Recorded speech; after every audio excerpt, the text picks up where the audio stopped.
morning, I am Alfio Moriconi and I'm a very happy fellow to be into the wine world. It started with me by accident that I'm in the United States, but the way it began was that in Italy I grew up on a wine culture. Wine was on the table like in America. You have milk, Coca-Cola and water. And professionally I was for over 10 years in the travel hotel business.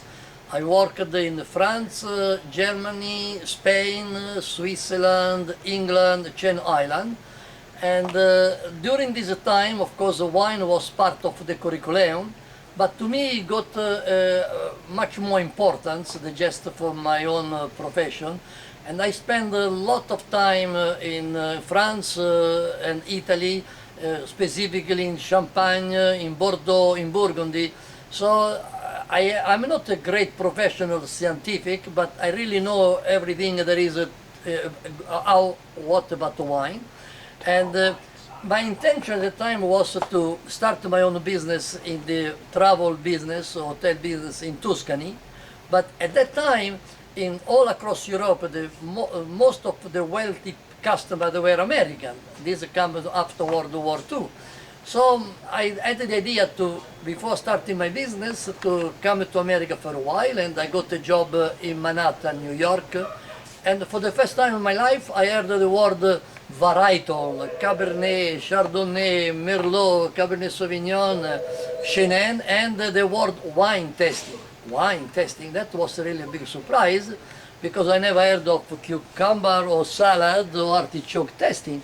So as a curiosity, I went to few wine tasting, and listening to the people explaining about wine, I got some idea. I said, if those people think they know about wine, I know someone, me, who really knows a lot about wine.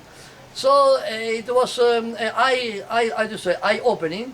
And then I said, well, why going back to Italy and start my own business? It's nice to start a business, but there are all the complications.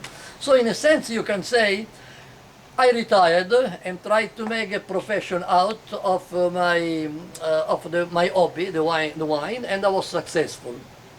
My first job was in Washington DC with a major retailer. I co-founded the club called Les Amis du Vin, which ran successfully for several years. But then when my first child was born, my adorable Sabrina, I didn't want to travel, so I sold the club, and I devoted myself to sell locally in the Washington area, very successful for 25 years. Then my children were not in the wine business, and so the idea of selling the company, which I did. And then I stumbled in Robert and David Throne, and sort of they made me an offer I couldn't refuse. And here I am, scouting Europe, finding good wine. I'm very happy, and I hope you, the customer, are very happy with my selection.